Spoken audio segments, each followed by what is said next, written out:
हरे कृष्णा। दोस्तों, आज जिस पर चर्चा हम करेंगे, जिस विषय पर, वो बहुत महत्वपूर्ण है। यूँ तो हम महत्वपूर्ण मुद्दे ही उठाने की कोशिश कर रहे हैं, और ये बात आती है हमारे सनातन धर्म के अंदर एक गुरु पूजन के लिए, गुरु वंदना करने के लिए। तो ये विशेष दिन है जो कल सेलिब्रेट हुआ, जगह जगह हुआ, गुरु पूर्णिमा। सनातन कैलेंडर के हिसाब से एक तिथि है पूर्णिमा, पूर्णमास की तिथि, और इसमें हम अपने गुरु वर्ग की आराधना और पूजन करते हैं। गुरु तत्व एक बहुत विशेष महत्वपूर्ण है, क्योंकि गुरु वर्ग के दिशा निर्देश से ही चाहे कैसा भी जीवन जिए, चाहे संसारिक जीवन जिए, भौतिकवाद का जीवन जिए या आध्यात्मिक जीवन जिए, उसमें हमें गुरु की आवश्यकता ही है। गुरु एक ऐसा व्यक्ति जो हमें गाइड करता है, दिशाएं बताता है, ऐसी दिशा जिसमें हमारी उन्नति और कल्याण हो सके, वो गुरु। लेकिन दोस्तों, बात आती है कि हम इस गुरु की परिभाषा ही नहीं जानते। गुरु पूर्णिमा पे हम पूजन तो करते हैं गुरु वर्ग का, लेकिन हम गुरु की परिभाषा ही नहीं जानते। गुरु किसको कहा जाएगा? यूँ तो सैकड़ों सैकड़ों गुरु हमारे को मिलते हैं। जब से जन्म लिया, सैकड़ों गुरु। जन्म मिलते ही माता पिता गुरु के रूप में हमें मिलते हैं, माता हमें गुरु के रूप में मिलती है, पिता हमें गुरु के रूप में मिलते हैं, और समझदार होते हैं तो फिर थोड़े से हमारे कुल घराने के लोग हमारे गुरु के रूप में जुड़ जाते हैं हमारे। फिर हम बड़े होते हैं, फिर समाज के लोग हमारे गुरु के रूप में जुड़ जाते हैं। ऐसे जब तक शरीर हम धारण करके रहते हैं, तब तक न जाने कितने कितने गुरु हमारे जीवन में प्रवेश करते हैं। तो बात आती है कि इस गुरु पूर्णिमा पे, जो गुरु पूर्णिमा हम मनाते हैं, सेलिब्रेट किया जाता है, जिसका विधान है हमारे सनातन शास्त्रों के अंदर कि गुरु वर्ग का हमें वंदन करना है। ये बहुत महत्वपूर्ण दिन है। लेकिन हमारे को ये तो जानना पड़ेगा कि हमारे गुरु हैं कौन। गुरु, देखिए, भगवान कृष्ण ने कहा श्रीमद् भगवद गीता के अंदर, धर्म संस्थापना अर्थाय संभवामि युगे युगे। मैं हर युग में, हर काल में धर्म की स्थापना करता हूँ। अर्थात संस्थापना, संस्थापना शब्द है कि पुनर्स्थापना करता हूँ, मतलब है दोबारा से स्थापना करता हूँ। इसका तात्पर्य ये हुआ, अर्थ ये हुआ कि धर्म पहले से स्थापित है, लेकिन किन्हीं कारणों से वो खंडित हुआ, उसका विघटन हुआ, जिसके लिए भगवान स्वयं उस धर्म की फिर से संस्थापना करते हैं, पुनर्स्थापना करते हैं, दोबारा से करते हैं। तो बात ये आती है कि जब धर्म की स्थापना करने वाले कृष्ण ने कहा ये कि मैं करता हूँ, तो फिर गुरु कौन होते हैं? गुरु भी तो वही होते हैं जो हमें नियम, धर्म की बात करें। धर्म, हम इसको, धर्म को अगर हम ये कहेंगे कि हम इसको सिर्फ आध्यात्मिक उससे लें, तो बात वो नहीं है। धर्म को अगर देखें तो जिसको हम नियम कहते हैं, रूल्स कहते हैं, इंग्लिश में एक शब्द है, तो वो धर्म ही है बेसिकली। लेकिन वो सांसारिक धर्म है। मैं ज़्यादा इसमें उलझाना नहीं चाहता, लेकिन तात्पर्य ये है कि हम उसकी व्याख्या करके समझने की कोशिश तो करें। हम करते ही नहीं। हम अपनी अड़ियल बुद्धि के कारण हम अलग अलग गुरु मान के बैठे कि मेरे वो गुरु हैं, मेरे वो गुरु हैं, ये गुरु हैं। माता पिता को ही संपूर्ण गुरु मान के बैठ जाते हैं, या किसी को भी। बात वो नहीं है, माता पिता गुरु हैं, लेकिन संपूर्णता नहीं है उनके अंदर। संपूर्णता उनके पास है ही नहीं, क्योंकि गुरु तो वो है जो हमेशा स्थापित रहता है। गुरु कभी मिटते नहीं है, गुरु कभी खत्म नहीं होते, गुरु का अस्तित्व नष्ट नहीं हुआ करता। गुरु का ही अस्तित्व नष्ट हो गया तो बताइए फिर धर्म ही किस बात करा? गलत हो गया ना वो तो। तो माता पिता तो हमेशा नहीं रहते। एक छोटी सी जिंदगी के लिए ही अगर हम सोचें कि हमारे लिए गुरु बन गए, हम कहाँ पूरी जिंदगी माता पिता के कहने पे रहते हैं, उनके नियमों का कहाँ पालन करते हैं? बताइए, करते हैं क्या? जब जवान होते हैं तो दोस्तों के नियम पालन करने लगते हैं, और यूं तो हमारा जहाँ जन्म होता है उस देश प्रदेश का जो सरकार होती है उनके नियमों का पालन करते रहते हैं। माता पिता बताते भी हैं तो माता पिता के नियम का पालन कब तक करते हैं? कितना कहना मानते हैं हम? जब तक विवाह नहीं होता। विवाह होने के बाद पत्नी के नियम लागू हो जाते हैं। पत्नी जब स्वयं के बच्चे संतान उत्पन्न होती है तो हम अपने संतान के दिशा निर्देश पर चलना शुरू कर देते हैं। मानना पड़ता है, मानना पड़ता है। जनरेशन गैप की बात आती है तो ये बात आती है कि हमें बच्चों का भी कहना मानना है। तो बताइए, माता का नियम छूट गया, पिता का नियम छूट गया, पत्नी का नियम आ गया, पत्नी के बाद बच्चों का नियम आ गया। तो इस तरह से जो चीज़ विघटन में है, जो घट रही है, वो गुरु तत्व हो ही नहीं सकता। गुरु अटल है, स्थिर है, वो घटता नहीं, वो नष्ट नहीं होता। इसके लिए बताया गया है कि जो भगवान ने हमें दिशा निर्देश दिए हैं उनके अनुसार हमें गुरु को स्वीकार करना पड़ेगा।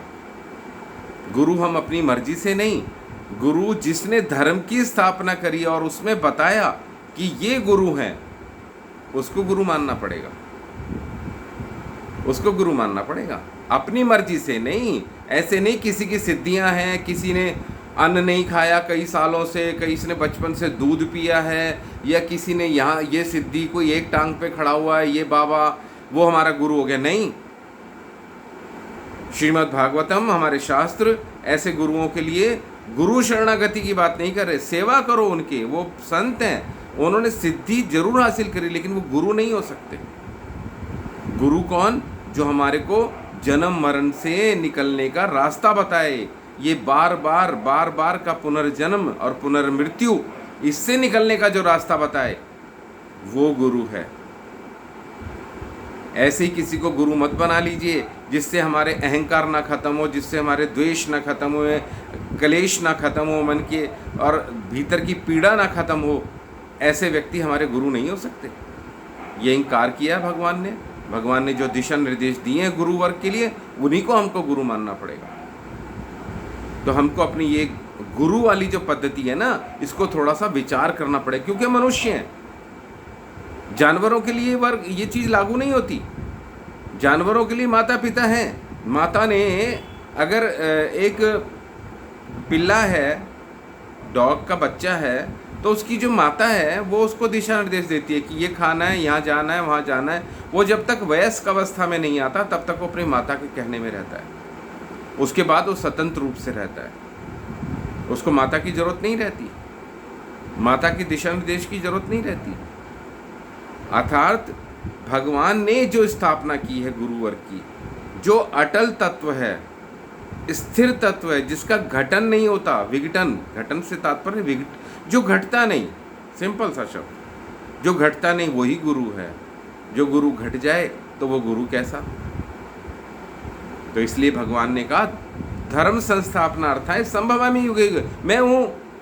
और भगवान इसी के लिए कह रहे हैं कि मेरा प्रतिनिधि जो तुम्हारे को यहाँ संसार में जो गुरु मिल रहा है, जो मैं बता रहा हूँ, जो मेरे एक निष्ठ होके मेरे भजन से में लगा हुआ है, जो एक निष्ठा से अनन्य निश्चंतो माम ये जना पर्युपास्ते, भगवान ने कहा, कृष्ण कह रहे हैं श्रीमद् भगवद गीता में कि जो अनन्य भाव से, जिसके मन में और कोई पूजा पाठ उलझने नहीं, वो जो सिर्फ अपने पूरे जीवन को मुझे समर्पित करके जी रहा है, वही है, वही मेरा प्रतिनिधि है, उसी को गुरु स्वीकार करो।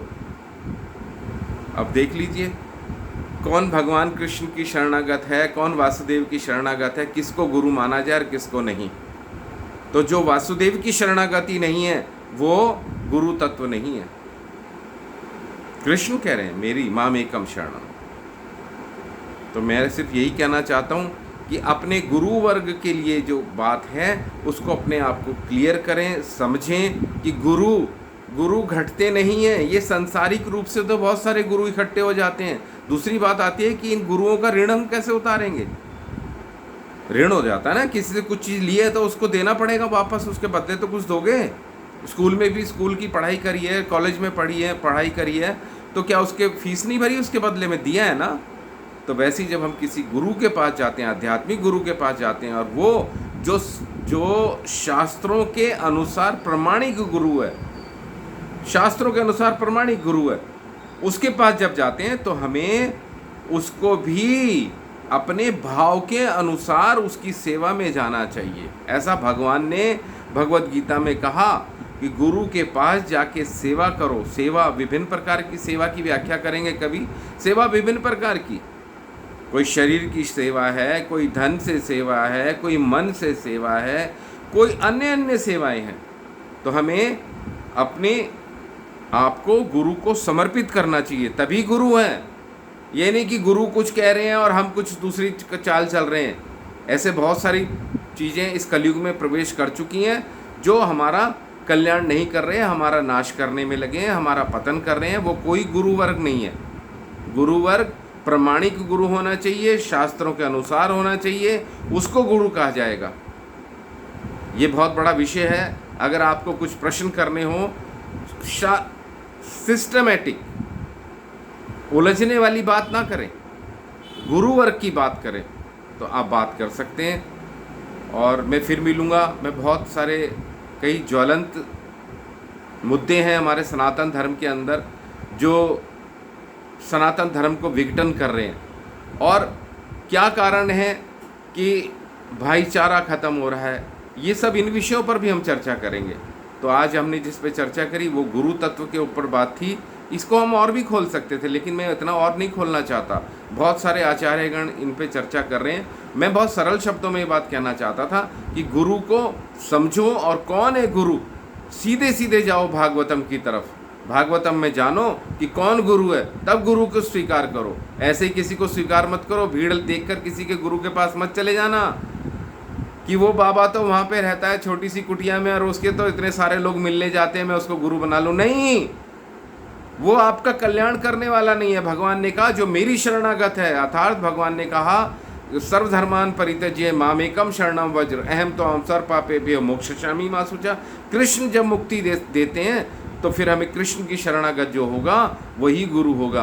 कृष्ण से दूर अन्य तरह की पूजा पाठ करने वाला वो हमारा गुरु नहीं हो सकता, वो हमारा कल्याण नहीं कर सकता। तो आज की तात्पर्य यही था कि हम इस गुरु वर्ग को समझें और शास्त्रों की तरफ मुड़े। बिना शास्त्रों के आप अंधेरे में पड़े रहेंगे। अज्ञानता इसी को तो कि हमारा शास्त्रों से विमुख हो जाना, शास्त्रों से मुंह मोड़ लेना ही हमारी अज्ञानता है।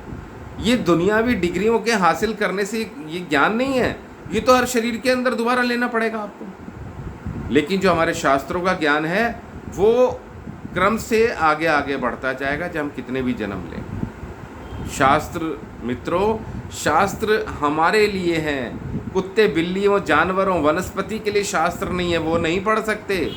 और हमें अपने मनोधर्म से बाहर निकलना पड़ेगा। ये मन के धर्म ने ही हमारे को कष्टों में डाल रखा है। ये जो पीड़ाएं पहुंच रही हैं, दुख पहुंच रहा है, कष्ट पहुंच रहा है, ये हमारा मनोधर्म हमें कष्ट में ला के खड़ा कर रहा है। तो मन धर्म का पालन नहीं करना कि मेरा मन ऐसा करता है, मेरा मन वैसा करता है, मेरा मन ये करता है।